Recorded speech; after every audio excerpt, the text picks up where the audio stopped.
amarrar navajas.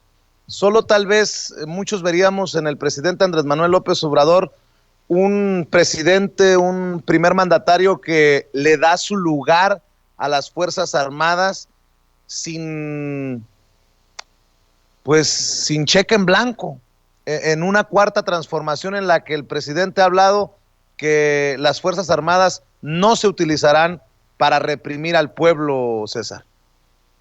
Mira, el presidente entendió los nuevos tiempos que están surgiendo en el mundo. Hemos podido ver y podemos ser muy claros. A nivel mundial, la mayoría de los ejércitos están participando en cuestiones de seguridad interior, están apoyando con la pandemia, están checando cuestiones que tienen que ver, en teoría, con el ámbito de la competencia civil, ¿no? Todo lo que tenga que ver con la protección ciudadana, con todo ese tipo de cuestiones. ¿Por qué? Porque los tiempos no son de guerra, los tiempos son de pandemia. Y algo que ha entendido el presidente es que por lo menos hizo público el trabajo que empiezan a realizar las Fuerzas Armadas. Y no estamos viendo a un presidente que los manda a una guerra sin el marco jurídico que deberían de haber tenido para poder emprender esa estúpida guerra en la que seguimos teniendo a 233 militares que se encuentran presos en la prisión militar, en prisiones federales, por cumplir con los caprichos de quien fue presidente de la República en aquel entonces. Y por más que les molesta lo que yo les diga, y hay que ser muy claros, esas personas siguen pagando por las órdenes que les dieron en su momento. Ahorita, en este sexenio, no hemos visto que existan órdenes contrarias al respeto a los derechos humanos.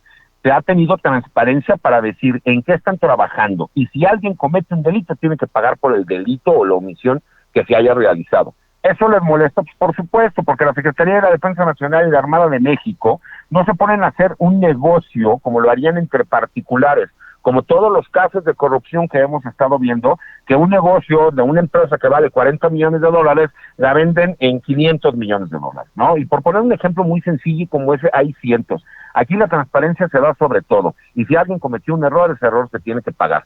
Es muy claro cómo la gente se pone a criticar y habla de militarización y dicen que les dieron un presupuesto, el presupuesto más grande de su historia, y que fueron, en comparación con el año pasado, muchísimos más miles de millones de pesos. Perdón, pero si estamos hablando que dentro del presupuesto que le dieron a la misma Secretaría de la Defensa Nacional viene la construcción de este aeropuerto mixto, ¿no? Civil y militar, de carácter internacional, en el cual nada más con el presupuesto que tiene que ver con el aeropuerto, si lo aplican como debe de ser, porque así está presupuestado, pues entonces recibieron el 20% menos de presupuesto que el año pasado. Entonces, quienes quieren hablar de militarización y de militarismo no solo no entienden los conceptos, tratan de engañar a la gente con el trabajo que están realizando de forma pública, que todos los días podemos ver las Fuerzas Armadas, y que como ellos no pueden salir a defenderse, porque entonces se sentirían agredidos y dirían que los militares sí están tomando el control, se tienen que quedar callados. Gracias a Dios hay una persona como yo,